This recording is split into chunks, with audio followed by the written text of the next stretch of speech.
going on, guys, and welcome back to another episode of the German Bear podcast. And today we want to talk about the steal of the draft for me personally of the Bears 2024 NFL draft with 5th round pick Austin Booker.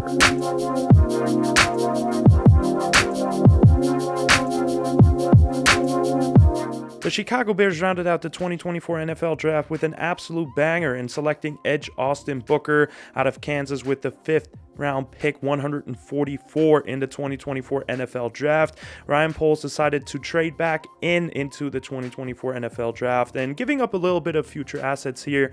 He actually traded a 2025 4th round pick for pick 144 to get back into this draft. But for me personally, this was absolutely worth it because Austin Booker, as we'll see today, is a really good player, and I just love this draft pick by the Chicago Bears to round out this draft. Now, before that, the Chicago Bears actually drafted Tory Taylor with the 122nd pick in the 4th round, and I was honestly not too happy with that selection by the Bears because I felt like there was good players like Austin Booker still left on the board, and you decided to go with a punter with that pick. But at the end of the day, punter is also a very big need, and the Bears do need someone better than Trenton Gill. He's not the guy, and Tory Taylor has an absolute bomber of a leg and is a really good punter, so he's going to be an elite player for the Chicago Bears at that position for 10 plus years. And I felt like we missed out on a couple of players, but everything finished out perfectly with Ryan Poles deciding to trade back into the 5th round after Austin Booker was still available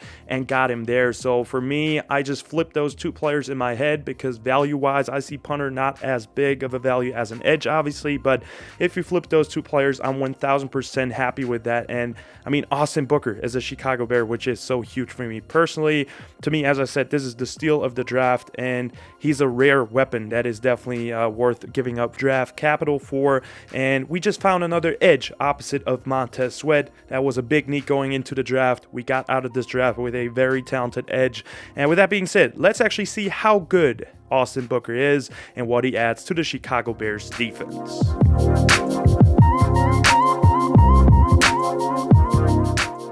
And starting off with the pros for Austin Booker, we're looking at his athletic profile first and the frame that he has as a player with tons of upside. He is an athletic beast that can add onto that frame. He has a good frame that he can get more weight onto and still not lose any speed that he possesses. He's a 6'4.5", 240-pound edge rusher with 34-inch arms, and is a very young player too in that aspect. As a football player, he was a redshirt sophomore entering this draft, and he only truly had playing time this past season for Kansas.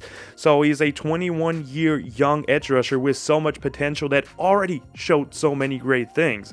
And talking about those great things, starting it off with the pass rush, what I was able to see on tape is first and foremost speed after speed after speed. He is a very fast, lengthy edge rusher, and those type of guys do have the potential to become big playmakers. It's just a fact.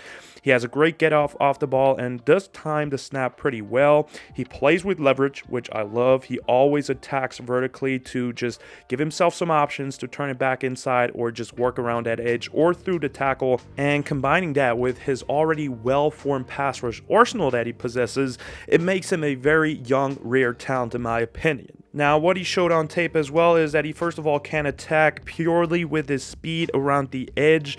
He just attacks vertically, and then the offensive tackle tries to punch him, and as soon as he sees that punch, he dips under it and then rips through, and with great bend works around that tackle. And he did that repeatedly on tape. It's not just that it was there once. No, he can win with speed, bending around the edge.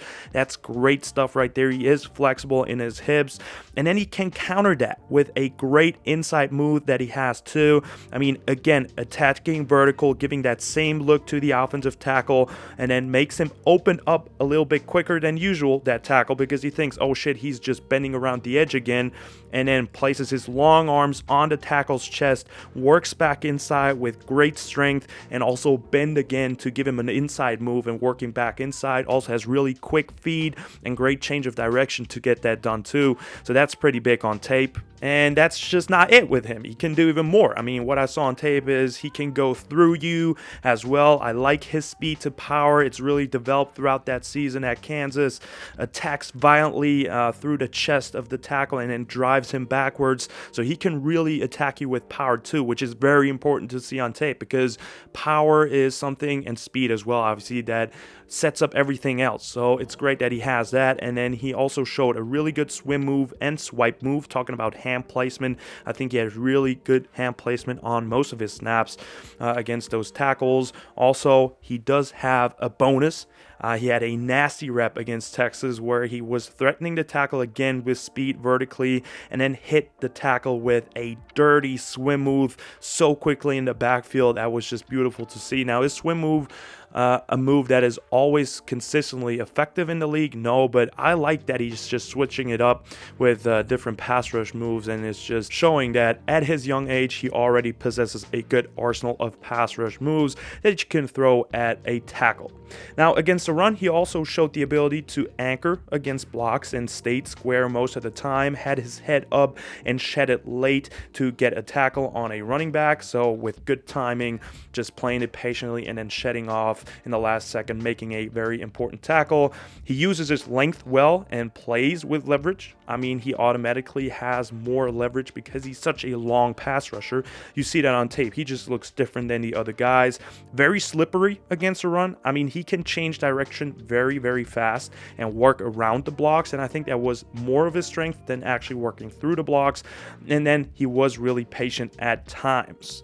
Now, overall, one more strength I want to mention before we go into the cons. He has a very high motor, always hustles to the ball, and that's a perfect mentality that fits into Matt Eberflus's defense as well with the hits principle. He wants guys that hustle and just go after the ball carrier. There was so many plays where he was not supposed to be the tackler, but he hustled to that play and made a tackle. That was great to see and just shows his character too. And I personally think that was very huge to see on tape and very evident.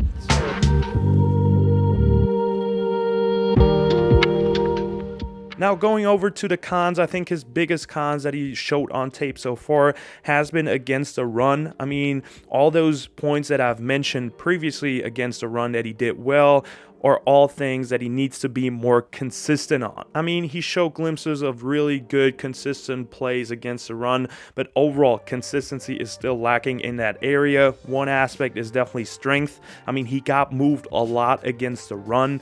Also, consistency with his eyes. He went full shoulder on some plays, just dipping his head, looking into the ground and trying to make a play, just hitting a tackle or a guard with the shoulder. That's obviously not what you want.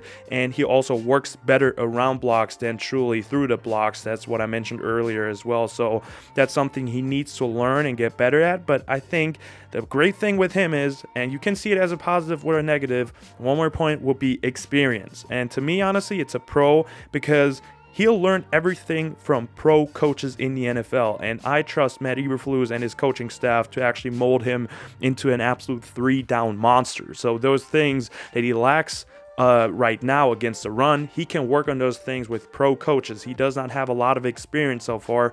Take that opportunity and mold him into that beast that he can actually become. And yeah, with that being said, overall for Austin Booker, I think to me it's a steal of the draft, getting him in the 5th round. I mean, if we look at how he can fit into the Bears defense right now, he can be a early on pass rush specialist in the NFL. As I said, it's super surprising to me, but he has such a great pass rush arsenal already available to him, and he can attack with speed, with power, with different hand placements. It's just lovely to see, and he's going to be a great complement to Montez Sweat on that opposite side of the ball, and he's going to give him a lot of more great opportunities on the defensive line as well. So that's a big thing, and as I said, with that pro coaching staff, he's going to learn a lot of great things. He's going to have good teammates in Chicago, a defense that has the right mentality for him, and I think he can truly mold into a 3-down defensive lineman for the Chicago Bears and become a very good edge rusher for a long time in Chicago. That's at least what I hope he's going to be, but I mean, what I saw on tape and his measurements and character, everything just speaks and trends towards that direction. And I'm just so excited that we got him to finish out this draft. I mean, it's a banger draft. There's going to be a draft recap video dropping in the next couple of days, so be excited for that. But Austin Booker, Amazing player. Can't wait to see him actually ball out in Chicago. And with that being said, guys, that's the end of the episode. I hope you've enjoyed it. Definitely let me know in the comments down below what you think of the Chicago Bears getting Austin Booker in the 5th round. Like and subscribe if you liked the video. Check out Instagram and Twitter if you want to as well. And as always, guys, bear down.